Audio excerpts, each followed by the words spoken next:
Shalom, homies. How are you guys doing? I hope you guys are doing well. I hope you guys are blessed. It is the last day of the week here on this Gregorian calendar, heading into Shabbat, onto our Creator's calendar. And I wanted to say much love to all of you guys. I really appreciate all of you guys that are out there. And I really enjoy reading scriptures with you all. And it is with that I thank you for being here, for being a part of this reading. And yesterday's topic was a little bit hot, and it was one of these things that I had to put out because it's one of these things that when you look at the people that exploit those who are vulnerable, there's almost nobody more exploitable than those who are in the Torah-based community. And that is because we have a heart for our Creator. We know that the second of the greatest commandments is to love our neighbor as ourselves. And it is with that the kingdom of our Creator is going to be built. And so it is with that a tremendous amount of Torah keepers are constantly, never-ending, getting exploited by the deeds and the actions of the Hallelujah Scriptures. Now, if you don't know what I'm talking about, I just put out a video yesterday across all the platforms, and we got everybody updated, and there was a tremendous amount of response. And I am glad to see that the people of our Creator are starting to get it and starting to stay away from those who are bleeding them dry. And I won't go much more into that other than I'm extremely happy that people's eyes are opening and that the powers of the Hallelujah Scriptures are starting to dwindle as people see the truth.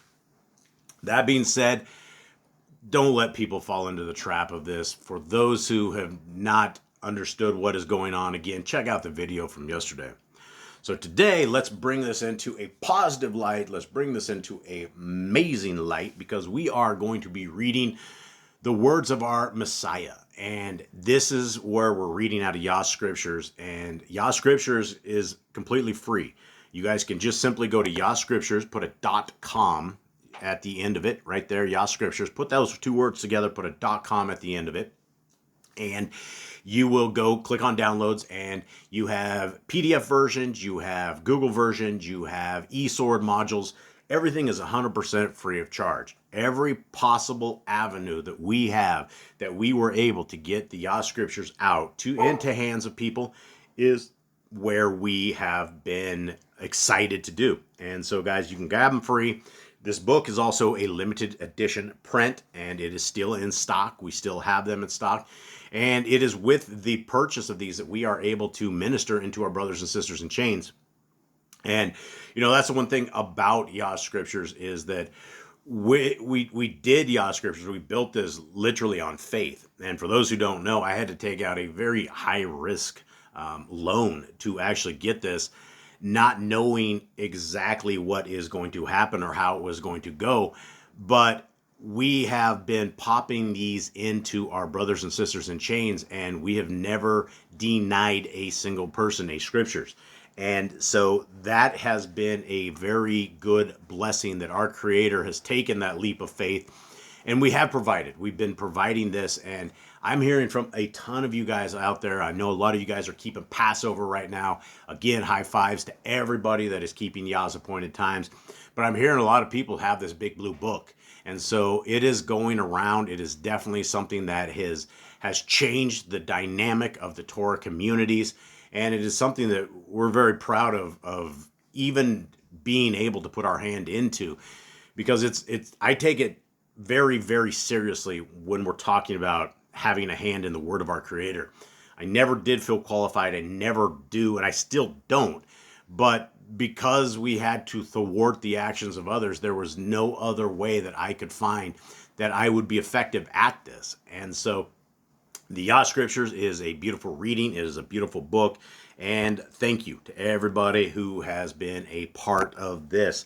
And everybody who's been part of the, what we would call the translation team or the proofreading team or the guy. There's just been a lot of you guys that have been involved in this. So let's get into our reading. I don't know. These books of Khalidi are huge. We are talking, some of these books are like, some of these chapters are, like 4 or 5 chapters put together easily. But there's just a tremendous amount of things in there. And so this is the book of Nazarene. This is the book of Khalidi, chapter 20. And we're into some tough times. We're into some very hardcore times. We are into the time of the torture and death of our Messiah. And these are always hard times to read this stuff because we know from reading scriptures, we know how kind our Messiah is. We know how humble he is. We know how gentle he is. But we also know that he can flip the tables and completely bust a move when it comes down to it. And so here we are. Let us get into it. Yahushua was brought privately before Kangaroo, son of Sheth, who after questioning Yahushua sent him to the supreme council of the Yahudim, which was assembled. He also sent a message saying, "This man is deluded, but nonetheless dangerous, and these are troubled times." When Yahushua was taken away, Shimon Kepha, Peter, followed at a distance, and after Yahushua was brought from the residence of Canaan, he followed and came to the forecourt of the Hayekel, but could not go beyond because of the disturbance. Servants lit a brazier of charcoal and stood warming themselves, for the night was cold, and Kepha stood with them. I don't know if that word is right. I don't know if I said that. Brazier. I don't think it's brazier. I don't know exactly what I think I slaughtered that one. I'm going to go continuing on, but whatever the brazier is of charcoal, that's what they had. I would assume a barrel. While he stood there, a relative of the Kohen and Hagdadal, named Yosef, but called Yochanan, a follower of Yahushua in secret, came and spoke to the woman at the door and went into the chamber hall. He also spoke to Kepha. Then a maidservant came. And these are my brothers and sisters in chains, guys. This is Yah Scriptures in action. I'll be back. Hold on. All right, everybody.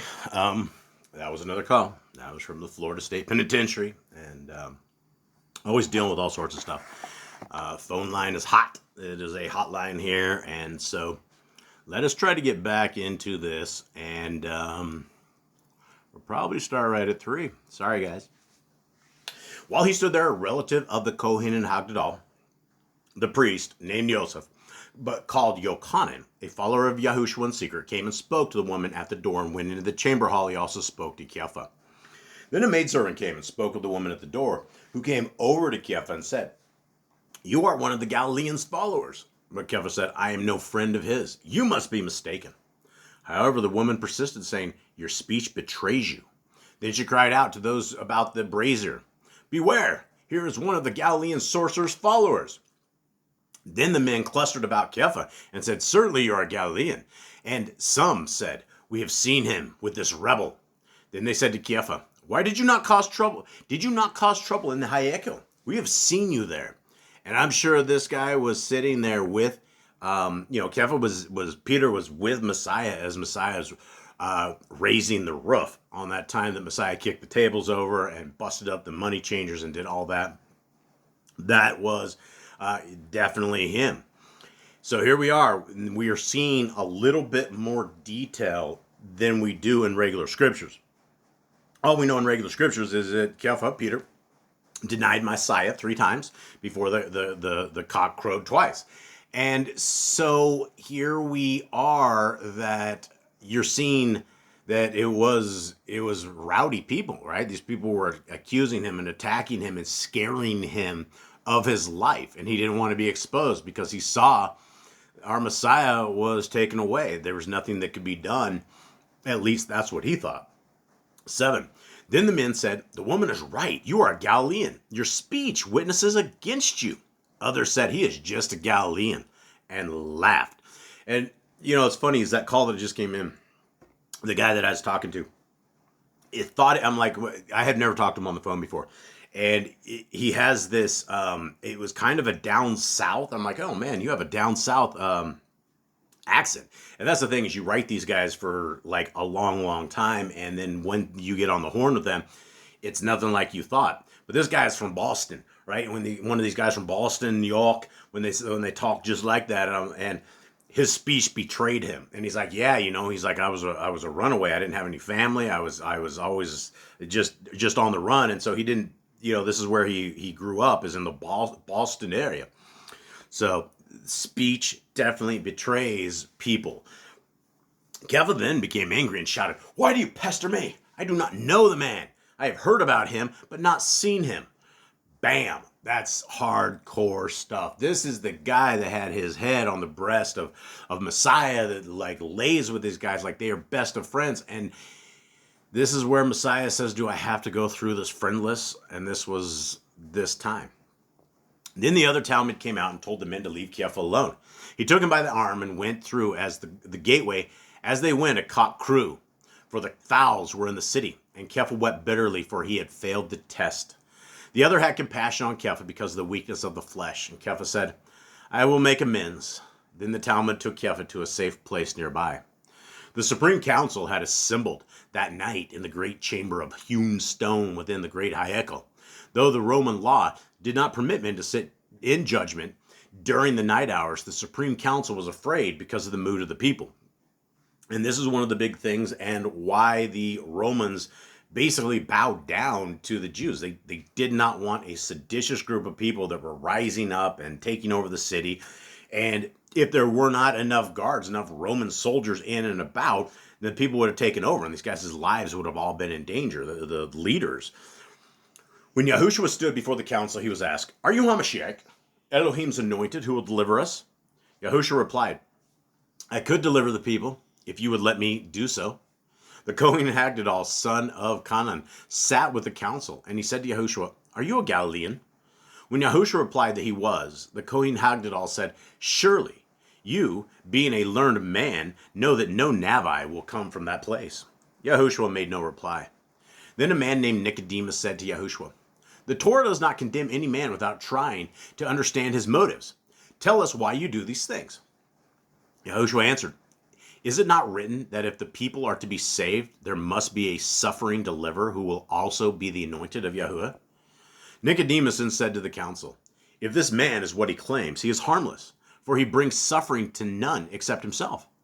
Then another counselor said, I myself have heard him say he comes, not to suffer, but to bring a sword to free the people. Yahushua stood calm and serene. One of the elders said to him, Is it true you were born of fornication, and when born your father Joseph and Miriam, the woman who gave birth to you, had to flee from the anger of the people? But 12 of those present witnessed for him that he was not the child of fornication, but of a rightly married mother. Though many of the elders tried to make out a case against Yahushua, they failed. For though there were witnesses who gave false evidence against him, others spoke in favor of Yahushua. Then a law scribe came forward and testified with the others he had heard Yahushua declare that the Hayekel was only a man-made structure which he would destroy in 3 days. However, there was no agreement among the witnesses as to what had been said or what it meant. Some held Yahushua to be a sorcerer who spoke of magic, while others held him to be a madman whose talk was not rational. Many remained silent and thoughtful. One of the leading men among the elders stood up and said to Yahushua, Can you not speak for yourself and answer the accusations? Yahushua said, Are the charges not being fully argued out? even in custody, even in a torture situation, even with the entire world that seems like it was against our Messiah, he remained calm. And he realized that they couldn't even figure it out. You guys can't even figure out what the charges are. The Kohen Hagdadal said, I ask you, in the name of the Most High Elohim, tell us, for we do not wish to make any mistake. Are you HaMashiach who will deliver us? Yahushua answered, You ask this because others, witnessing what I do, say this is so. If I say I am the deliverer, I do not lie. I am the true Ben of Elohim, the son of Elohim, standing at his right hand, ready to obey his will, and I speak with divine authority. I am the one destined to bring down the whole structure, replacing it with a new rule. All right, let's take a quick gander at this because there's a lot of stuff to be taken from this. Number one, we have to take our Messiah at his word. Messiah said he is the son of Elohim. He says he's standing at the right hand, ready to obey his will. Now, this is not the same person as Elohim Most High. This is not God. We are looking at the Son of God, those who call him Jesus. His name is Yahushua. Messiah very clearly says right here that he is the Son. And if he's standing at his right hand and he is the Father and the Son, then who the heck is standing in the middle, right? None of this makes sense. When you look at these scriptures, this Trinitarian mumbo jumbo, it is insane.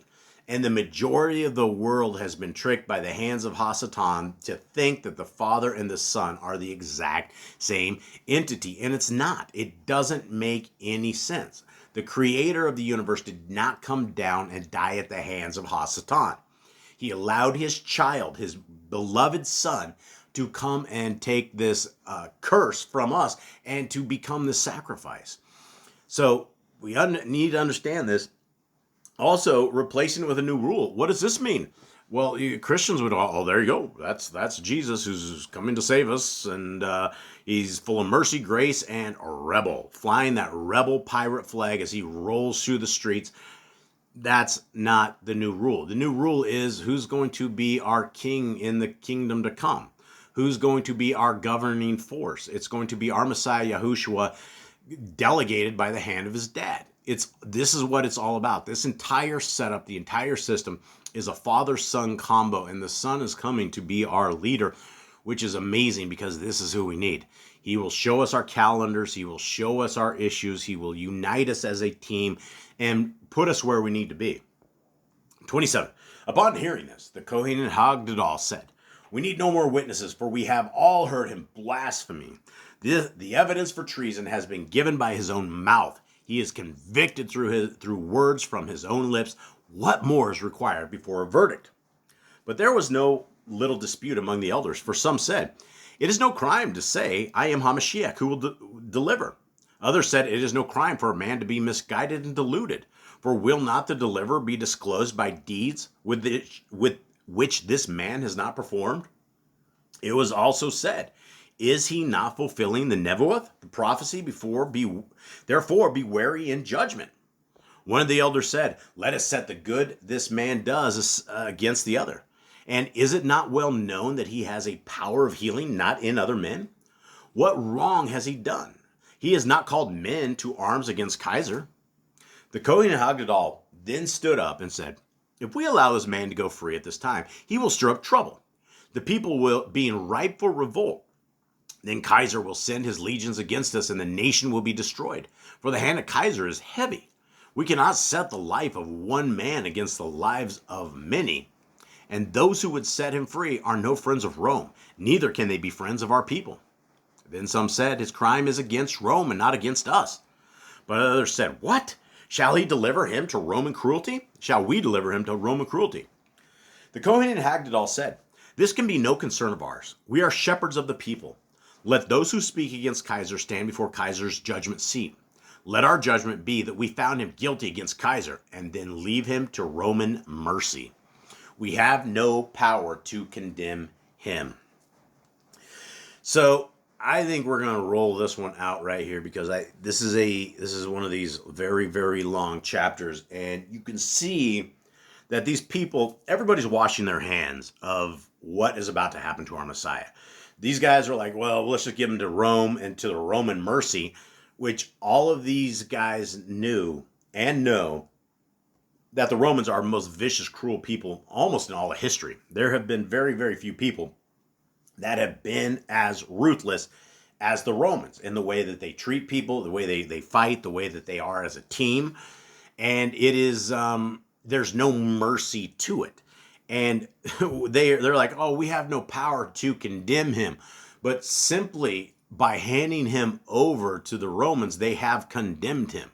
And that guilt and that will fall upon all of those guys. And I am sure everybody that was involved in this particular part has had a long time right now to be thinking about this. And I'm sure they're probably not in a good place. And it's probably a place of torment. And so as we get into the final pieces of the book of Khalidi, you guys can see what it's gearing up for. It's gearing up for some very bad times. It's very clear from the words of our Messiah, he is not Elohim Most High. He's not God. He's the Son of the Most High. And everything that he did was to complete what his dad wanted him to do. Over and over and over in scriptures, Messiah says this is not his own will. This is the will of his father, and he's doing what his dad wants him to do. So guys, I hope you guys have a wonderful weekend. I hope you guys have a wonderful Shabbat. We go live on our main Yahuwah and the Torah channel with our Shabbat readings. We love to see you guys there. It is always a good time. There's not a lot of us there, and we don't need a lot of us there because we're simply just reading scriptures together as a little itty-bitty tiny family, and it's always a good time. It's a good time to praise our Creator and give him the glory where he absolutely deserves it, and that's in all things. Every breath of air that we have, it should be praising our Elohim because he has allowed us these two nostrils that we can suck this wind right in and we can stay alive. Everything he does is good. Praise Yah. Okay, guys, much love. Have a good day. I'm out.